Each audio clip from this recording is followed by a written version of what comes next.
In the last video, I introduced you to the concept of inheritance and showed you how to implement it in Java using the extends keyword. I talked about using the statement super to call the constructor on the superclass.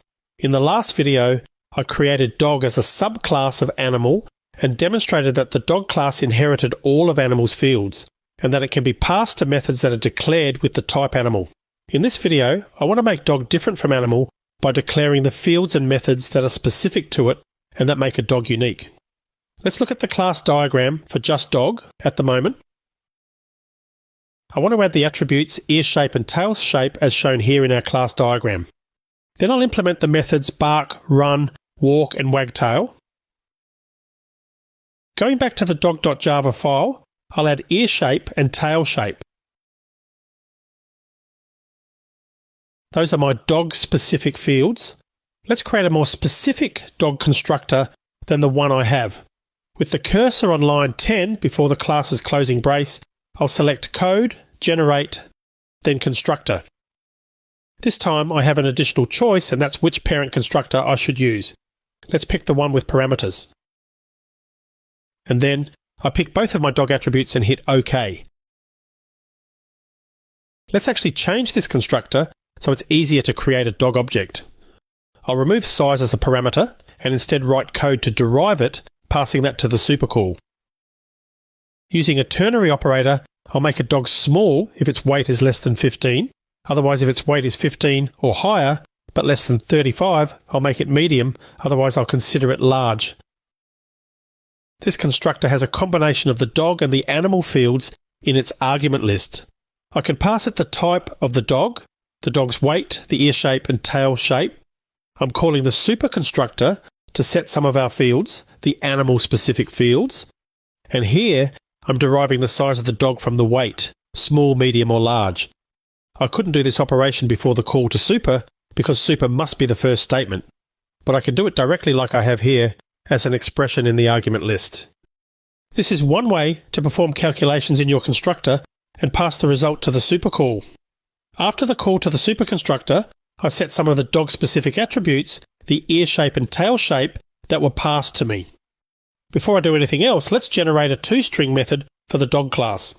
With the cursor before the closing bracket of the class, select code, generate, and the toString method option. But pause here a minute. I have other options I can use to generate this method. You can see it says template and defaults to string concat plus, but I can pick other options. Let's pick the one right after the default one that includes and super dot to string. And I'll select our two dog attributes and then OK. Now you can see the code that was generated. You can see the two new fields there, plus a call to super dot to string. Now this super is different than the super parentheses call. It's a lot like using the this keyword with the dot notation to access a field on the current instance. This code lets us call a superclass's method. I'll talk about these concepts a lot more in upcoming videos. I want to add one more constructor after the first one before we test this code. This constructor has two parameters, type and weight. I'll invoke this and pass type, weight, and two literal strings, perky and curled. This constructor makes it even simpler to create a dog object for the majority of dogs if their ears are perky and their tails are curled. It calls the other dog constructor that has 4 parameters, which in turn calls the animal constructor. I'm using constructor chaining to make this work. Let's go back to main.java and create some more dogs, calling the do animal stuff for each one. I'll start with a Yorkie. Dog Yorkie equals new dog, and the arguments are Yorkie and 15. Now I'll invoke do animal stuff, passing our Yorkie object and fast. Another dog, this one a retriever, and I'll create it with new dog, passing it Labrador Retriever and 65. The remaining two arguments I'll use are floppy and swimmer. I'll again invoke do animal stuff, passing the newly created retriever object and slow as a literal string. Dogs have over 20 ear types and more than 9 tail types, one of which is a swimmer tail type, which I use here. And now check out what gets printed for both of these dog objects when I run this code. I get all the fields that are specific for dog and the fields that are more general to the animal. That's because my toString method printed out the dog fields then made a call to super.toString, which was animal's toString method. I was also able to calculate the size of the dog based on its weight, and I created constructors for dog that targeted more dog-like features and passed default values for animal's more general fields. Let's talk a little bit about the behaviour of animal and dog next. Up to now, I called methods on animal and was able to access the functionality that's part and parcel of the animal class, and I was able to use methods on and through dog that were defined on animal. And even more importantly, I was doing this from a method that really doesn't even know anything about the dog class. Dog can use methods on animal and print out its own object's values. In this case, both the move and make noise methods printed the type field. You can see why inheritance promotes code reuse. All subclasses can execute methods even though the code is declared on the parent class. The code doesn't have to be duplicated in each subclass, but it does get even better than that. We can use code out of the box from the parent as I did in this example. Or we can change that code for the subclass. I did this with the toString method. The toString method that was called in the doAnimalStuff method of the main class didn't actually call the animal toString method. It called the dog toString method when animal is an instance of a dog. I want you to really understand that because it's so important. And really, it's one of the best parts about inheritance. I told this method that I was dealing with an animal class, and I called the toString method, which is declared as a method on animal. At runtime, Java figures out the animal object is even more specific than animal. It's really a dog. And it actually calls the toString method on dog, if one exists on dog. If the toString method doesn't exist on dog, that's no problem, because then it just uses the toString method on animal. This is good stuff, so let's explore this a little bit more. Let's create a make noise method on dog next, and this method will have the same signature as make noise on animal. I'll start with an empty method. And now what happens if I run my code? The last time I ran this code, I had statements that said the Yorkie and Labrador made noise. But now we don't see anything like that.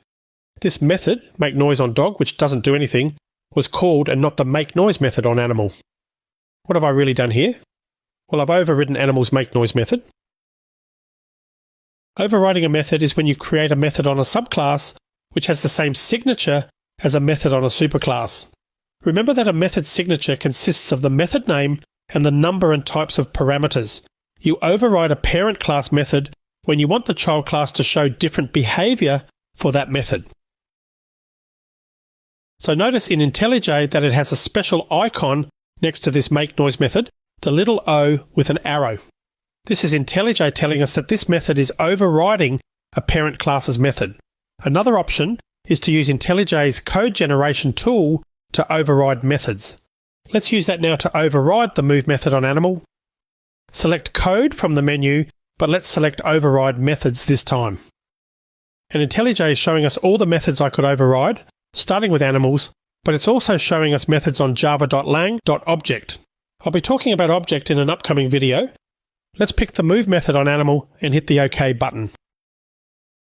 Now look at the difference between the code I created manually, the make noise method, and this one, the move method that IntelliJ created for me. IntelliJ's generation tool adds this @override symbol, and that's to remind us that we're overriding a method that's in the superclass. In this case, it's in the animal class.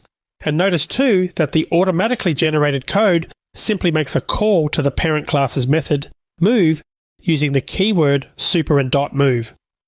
What that means is I'm calling the move method on the parent class, the animal class. This code kind of does the same thing as not having that overridden method at all.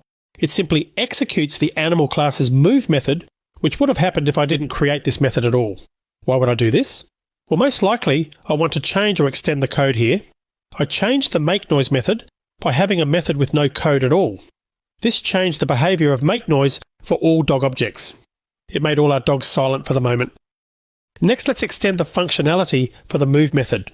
This means I'll do what the animal class does, but I'll do additional stuff as well. I'll leave the super.move statement there, but I'll add more code. Here, I'll just print out another statement that dogs walk, run, and wag their tail. And running the code now,